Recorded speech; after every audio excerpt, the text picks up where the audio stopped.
Hi. Like all of you, I watch a ton of camera and lens reviews on YouTube, and I've noticed that a lot of YouTubers seem to be a little obsessed with the flippy screen. The flippy screen seems to have become one of the major must-haves on new cameras, and since my favorite camera brand, Fujifilm, seems to be a little reluctant to incorporate that on their models, or when they do, then they flip up, they flip down, they flip sideways. But I think that so far they only have one model on which it flips all the way out and around, so you can use it for vlogging.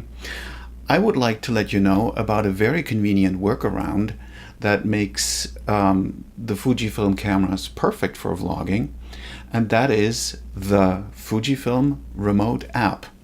This app is free.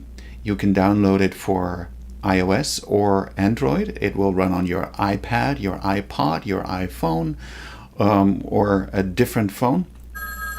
And it basically gives you complete control over your camera remotely. And even if you're just sitting, a couple of feet away from your camera, like I am right now, you have a great screen. If you have a giant iPad like I do, you have a big screen.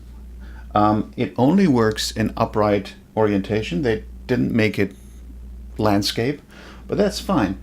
I threw together a little video last night in which I try to demonstrate it, and it gets a little tricky because this is a tiny room. I had a second camera set up here to film myself while operating it, and it got a little convoluted.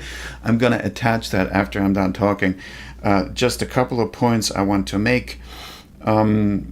This is, to me, really ideal. I have a very compact setup this way, and I actually prefer it over a flippy screen, because if I look at the screen image on this iPad right now, I'm European, so I'm never good with inches, but this is like easily 4.5 inches wide and 3 inches high. It's clear as can be. I can check the focus on it. I can adjust all my settings on the camera: ISO, shutter speed, aperture. It's all there. So if you're on the fence and if you're leaning towards a Fuji camera, but you feel like you have to have control over what the camera sees while you're filming video, this might be the answer to your prayers. Just letting you know. Okay, here comes my little wacky setup from last night. Thanks for watching. And I'm going to turn this off with the iPad. What I wanted to show you is this setup. The camera you see here on the screen is not the camera I use for vlogging. That is this X-T2. This camera is actually the camera that's shooting this right now.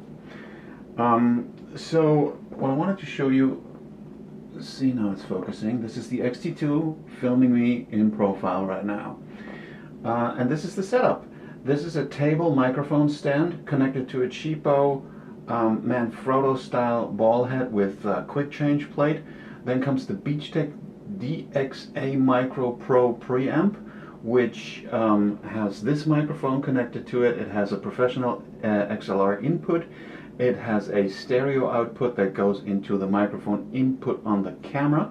And from the headphone output on the battery grip of the camera, I go back into the Beachtech because it has a separate microphone monitor amp.